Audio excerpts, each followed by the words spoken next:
Dalam sejarah, terdapat berbagai tokoh diktator yang memainkan peran penting dalam pembentukan dunia modern. Para diktator ini seringkali mencapai kekuasaan absolut dengan cara-cara otoriter dan penggunaan kekerasan, serta mengendalikan negara dan masyarakat mereka dengan tangan besi.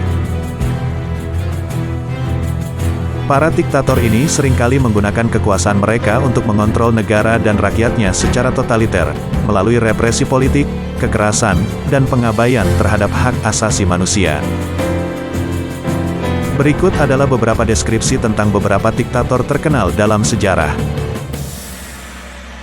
Adolf Hitler adalah pemimpin Nazi Jerman yang dikenal karena kebijakan rasialisnya, penindasan politik, dan kebijakan ekspansionis yang menyebabkan Perang Dunia II dan Holocaust.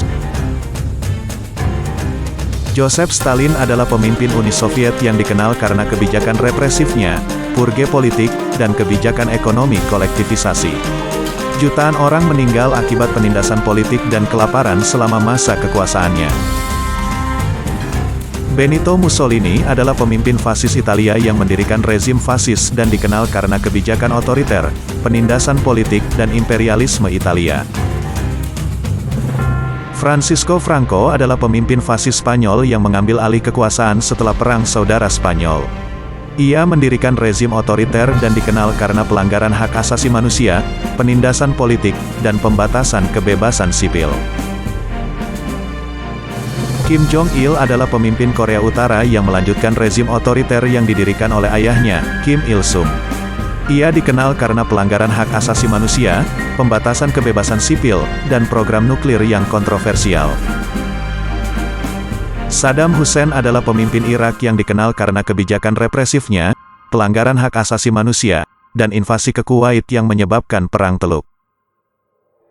Muammar Gaddafi adalah pemimpin Libya yang mengambil alih kekuasaan melalui kudeta. Ia mendirikan rezim otoriter dan dikenal karena pelanggaran hak asasi manusia, penindasan politik, dan kebijakan luar negeri yang kontroversial. Idi Amin adalah pemimpin Uganda yang naik ke kekuasaan melalui kudeta. Ia dikenal karena kebijakan represifnya, pelanggaran hak asasi manusia, dan kebijakan yang merugikan minoritas etnis di Uganda. Pol Pot adalah pemimpin Khmer Merah di Kamboja yang bertanggung jawab atas genosida massal yang dikenal sebagai rezim Killing Field. Jutaan orang Kamboja meninggal akibat kebijakan represif, kelaparan, dan kerja paksa selama masa kekuasaannya. Robert Mugabe adalah pemimpin Zimbabwe yang memimpin negara tersebut setelah kemerdekaannya. Meskipun awalnya dianggap sebagai pemimpin yang berjuang untuk kemerdekaan dan penghapusan rasisme, dia menjadi diktator dengan kekuasaan yang berlangsung lama. Mugabe dikenal karena pelanggaran hak asasi manusia, kebijakan ekonomi yang merusak, dan korupsi yang meluas di Zimbabwe.